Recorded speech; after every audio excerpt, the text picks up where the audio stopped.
Bathrooms can humble you financially, especially if you're working on a renovation for them. Now, bathrooms are also one of those places that you can make or break and can really define your personal style and how you really enjoy your space. Everyone always asks me what you should save and what you should splurge on in a renovation. In this series, I'm gonna go over a bathroom and what is worth it and what you can save your money on. Now, with that being said, there are so many different decisions and considerations for each of these items. I'm gonna give you a full breakdown of what I think is worth it, of what to spend on, and what I think you should save on, which are also dependent on each of the decisions in the design process. Tiles is gonna be first on your list. This is one of the finishes that you see the most of. Now there's a few considerations where to save and where to splurge. When it comes to your floor tiles, I think this is somewhere where you can save on because you're not visually seeing them all the time. And if I'm being honest, most of the floor tiles you want pretty neutral so they're easy to clean, so they're not showing, hair, dust, grime, splashes of any of that sorts. When it comes to splurging, I think tiles in the shower is something that is worth it 100% of the time. Why? Because it's something you're always seeing when you come into the bathroom. Depending on where your shower is located, that's one of the first things that you see. So spending money on the tiles in the shower for the full surround, 100% I say is worth it. Once again, all the finishes and the choices you make will dictate what you're saving and what you're spending on. But when it comes to the floor tile, if you really want an expansive look and your bathrooms are quite small, I always consider using the same floor tile and the wall tile. That way, that same continuation of that finish goes up into the shower and the full surround, actually expanding your space visually instead of cutting it off at the point where your floor meets the shower.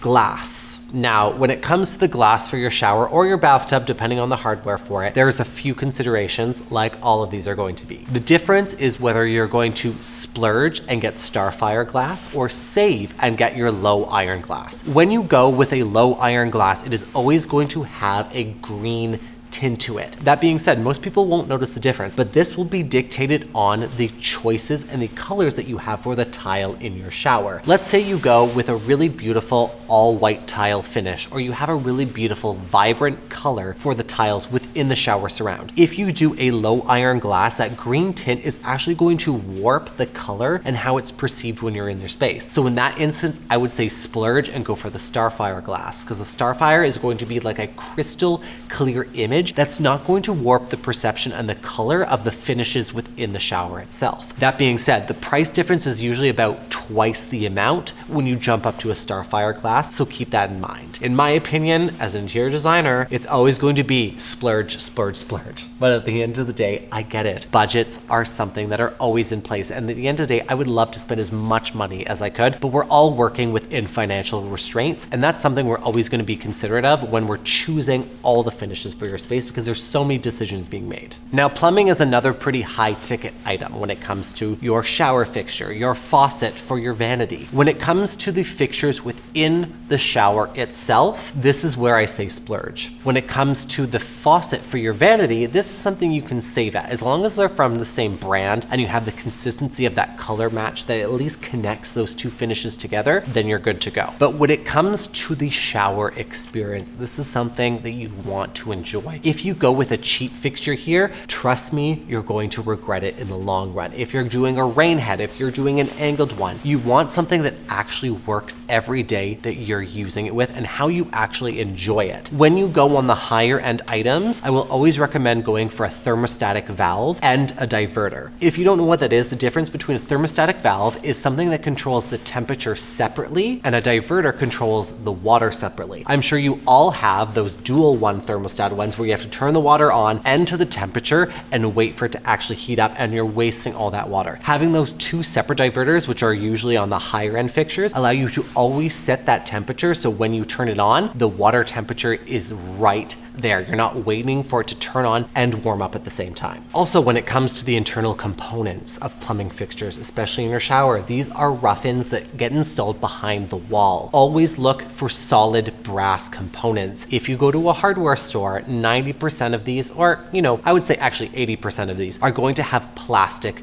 components. The last thing you want is something that you're using every single day to internally break down, because especially with those internal components, if those break, you need to buy that specific brand to swap it out. You can't just change it with anything else. So keep that in mind as well. When you're committing to a specific brand for rough-ins that are installed behind the wall, the trim kits of what you're seeing on the outside is something you will always have to commit to stay within the same brand, depending on what you choose. For the sink faucet, you can get a beautiful faucet. You can get a sculpture one, you can get a standard one. It really comes down depending on if you like a single hole, a 3-hole, or a diverter one that's actually on the tap itself. It comes to your personal preference, but the price ranges for that, and that's definitely something you can save on. Lighting is another big one. I love light fixtures. They are truly the jewelry of your room because they can either make or break the space depending on what they look like and how they actually function. When it comes to integrated LEDs, whether you're doing a cove light in your shower, integrated underneath the vanity, or even behind the mirror, this is somewhere you can save because LEDs have come a long way in terms of technology, and from a cost analysis, you can save a pretty penny on those, or you can spend an insane amount on them if you want to go super high tier. I will always recommend going at least with an RGB finish, controllable and dimmable, and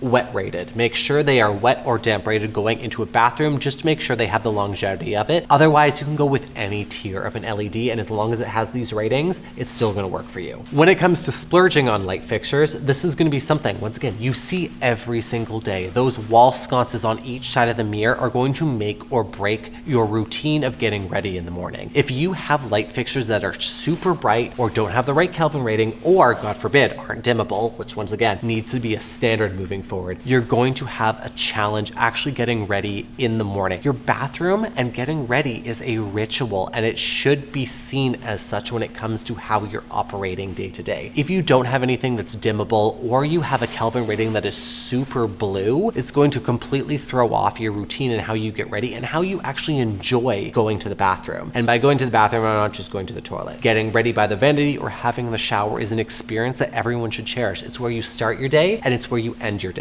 Another really important fact to consider about wall sconces on each side of the mirror is to make sure that they are evenly placed. From the center of your vanity for where you stand, you want no more than 2 feet to the right and 2 feet to the left. As soon as you go further than that, you're creating a cast shadow in the middle, which is not as flattering on your face anymore. So there is mathematics when it comes to the placement of these lights. As long as you have the right IP and the Kelvin rating, you should be good to go. And for a quick intermission, Design Daddy is here in his very own kitchen, and I want to thank Monarch for sponsoring today's video. No one talks about the budget when it comes to renovating, and it can be extremely daunting. Myself included, that has never put a budget together in my life because I'm one of those people that wings it. This project specifically was something that I need to make sure that I paid attention to. Monarch was a great place for us to get started when it came to budgeting because it allowed us to have specific line items on their dashboard that allocated costs towards finishes, contractors, laborers, the light fixtures, you name it, we could put everything all in to keep track of it very easily. It also allowed us to see all of the accounts attached to our files so we know exactly what was coming in and what was going out. It also let us put in reoccurring bills that we had, like our mortgage, our payments for each month for the building, as well as set deposits that were done in phased approach for the contractors. If you've never heard of Monarch before, it is basically a dashboard that allows you to add in all of your financial accounts in one place so you can see everything in one picture instead of diving between 20 different banking apps, who's sending payments, what's getting sent where, and how much money you actually have. I do not have time to track these things. I am a pretty person and I like pretty things. I'm one of those people that's just gonna spend the money and figure it out later. You can also sync it with all of your credit cards as well, so you know what banking is linked to what payments as well. It also categorizes your finances so you know exactly where your money is being put, because once again, I'm one of those people that is just going to hope for the best. This also made budgeting really easy, and it wasn't as stressful or restrictful when it came to actually putting everything all in one go. And Anthony was able to review everything, and even though I didn't want him seeing some of those prices, he eventually gave in and we got what we wanted. Monarch has really flexible budgeting tools. It also allowed us to categorize each of the rooms and all the costs going into each, so we could understand the costs that were higher, lower, and where we could budget to fit in exactly what we wanted to get the look that we needed. So whether it's furniture purchases, payments going out to contractors, or ordering marble, which I will continue to do more of, it keeps everything in one place so it's understandable. They also have an AI software that allows you to dictate a futuristic budget that falls within what's what's reasonable for you. Another great feature about Monarch is that you can dive into your finances through reports to really understand what you can afford, what you can budget for, and what you can save for future phases of your project. And thanks to Monarch, because honestly, this tool is life-changing, and I think everyone needs to use a resource like this to understand budgeting from any finance perspective. And if you click the link in my description box below or scan the QR code on the screen, you can get 50% off your first year. This app is definitely Design Daddy approved. The invoices that Anthony is going to see with all the costs that came in, not so much. Now you're choosing out your vanity. What do you go? Do you go with a custom one? Do you go with a prefabricated one? Really depends on your budget. When it comes to prefabricated vanities, this is where you can save a good chunk of money, because once you go custom, the price, as you know, anything in custom, the price skyrockets. When it comes to prefabricated vanity though, there are a few considerations to look for. One, I want you to at least look for a solid frame. You don't always have to get a prefabricated vanity with a top itself. That's also going to save you a little bit more down the line. When you're looking at those prefabricated vanities, always look for storage. That's going to be your biggest consideration, whether you want a vanity that goes all the way down to the floor or you want a floating one. Remember, if you go with a floating one, you're going to need backing on the wall to make sure it's structurally sound, and that's going to be another price increase. So once again, there's a lot of considerations that go into this. With your prefabricated one, I personally prefer drawers over cabinets because you're going to amplify the storage. As soon as you go into drawers, the hardware price does go up a little bit more as well, but in my opinion is always worth it because a bathroom will never have enough storage. You have your skincare, your body care, your hair care, all of your hot tools. You need a place for everything to live, so you're not having to go to another room to get everything you need to get ready in the morning. The only time I would ever splurge on a vanity itself is when I'm doing custom and you have a very particular size to work with. The distance between a wall and the toilet, or if it's the statement piece when you first walk in, this is where it's going to be worth the splurge because you're going to see it all the time, especially if the door is open. Going off of the vanity, now talking about the countertop itself. Now, if you're on a really tight budget, there are some really nice prefabricated vanities that you can get at hardware stores that have a beautiful surface. Most of the time they're quartz, and once again, not the most beautiful of quartz finishes that are really out there, but once again, it's still going to give you the look and the durability that you need, especially if you want to emphasize the finishes like the tile, that's going to be where your eyes are drawn to look at. As I said before, you can get a prefabricated vanity without the top itself. This is a really great cost analysis from a save on the vanity and splurge on the countertop. You can go to a marble fabricator and they have dozens of beautiful offcut pieces that haven't been used from a previous project. You can buy those and you can have them fabricated to the countertop of your dreams, and you can get them for like $500 or less depending on the stone. In this instance, you can also get an undermounted sink, which are a few $100s at a hardware store, and you can have a custom looking vanity at a prefab price. Also keep in mind that this is a high use area, whether you're doing your makeup application here and your skincare application. There are a lot of additional oils and dyes. Do you dye your hair? That's another question as well. If you're dyeing your hair, I would typically avoid using such a porous material like a natural stone because it's going to dye and show wear a lot faster than a prefabricated engineered one would. So once again, all these different considerations to look at whether you're looking to save or to splurge. Now, vanity hardware is another one. I know I'm giving you the full breakdown of every single thing that's going into a bathroom, but these are the decisions that you need to make. You're not just picking out a paint color and a tile. You're picking out grout, you're picking out hardware, lights, mirrors. All of these add up. And when it comes to the hardware, it really depends on the style of vanity and what you want to stand out. I personally am not a huge fan of hardware on vanities because it gives you an extra inch to 2 inches that you cannot get close to the mirror itself. I'm one of those people that when I'm doing my skincare, I am this far away from the mirror. Trust me, I'm not blind. I can see. I just like to, see how bad my pores are sometimes, and sometimes it's not the greatest experience. But once again, it depends on how you are using your space. Hardware can once again be extremely expensive. There are some beautiful pieces, whether you want to go with a marble or a solid brass or whimsical fixture to it. There are so many different options out there. When you're going with a prefabricated vanity, once again, you're going to save cost because these are either integrated or they're more affordable on the side of things. But what's really nice is that you can always upgrade this down the line. This is something that I recommend saving on, because even if you're going with a prefabricated vanity, you can get really affordable handles to use in the meantime. And if you want something to stand out later down the line, that's something you can swap out and it's no problem whatsoever. The only time that I would say is worth splurging on hardware for your cabinets is if you are doing a push to open and a soft close, because if you're using the cheap hardware here, it's going to break down over time and you're going to end up having to replace it and then purchase a new one at the end of the day. Bathroom accessories, your toilet paper holder, your towel holder, your hand towel ring, once again, is something you can save and splurge on. When it comes to your towel rack and your towel holders or even your hooks, this is something you can save on because once again, it's not a high touch, high use item. Your toilet paper holder, on the other hand, is something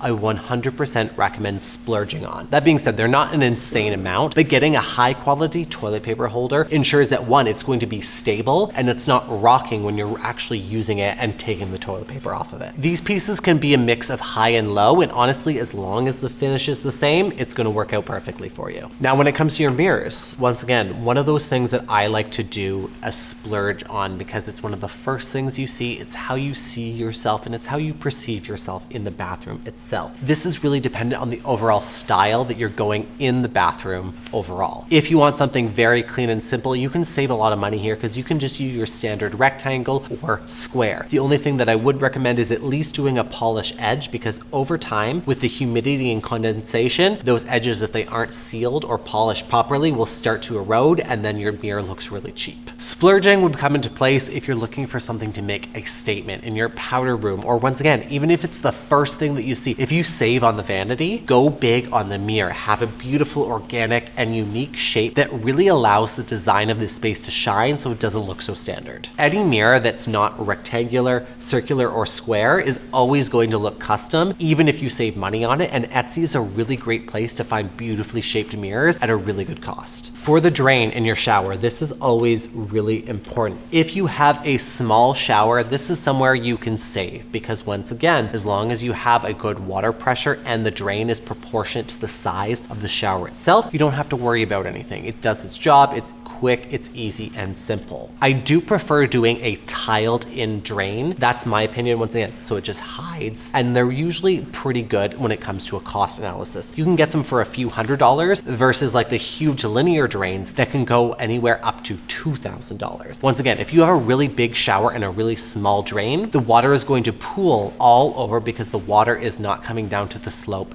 fast enough. This is the only time I would recommend doing a linear drain. And usually with the linear drains, I don't like going anything bigger than 2.5 feet. Once you go 3 to 4 feet, you need a special tool to pick one of those up. And if we're being honest, people aren't cleaning them all the time. That's why you see all those videos of people complaining linear drains are always filled with gunk and hair. It's because they're not cleaning them often. You should always clean your shower drains at least once a week when you're in there cleaning. I know that doesn't happen all the time, but I'm just trying to save you here. Whenever you are looking at a shower drain, whether it be on the high end or the low end, I personally go for the ones that have the drains that come up instead of unscrewing them. If you have the ones that pop up, they're so much easier to clean and they usually have a built-in hair catch. This is absolutely incredible if you have long hair or just anyone in your household. It traps everything, so it actually keeps your drains clean. Dry packing and leveling. This, there is no saving on. It is 100% a splurge. I know you don't get to see it, but it is going to dictate how the feel and the look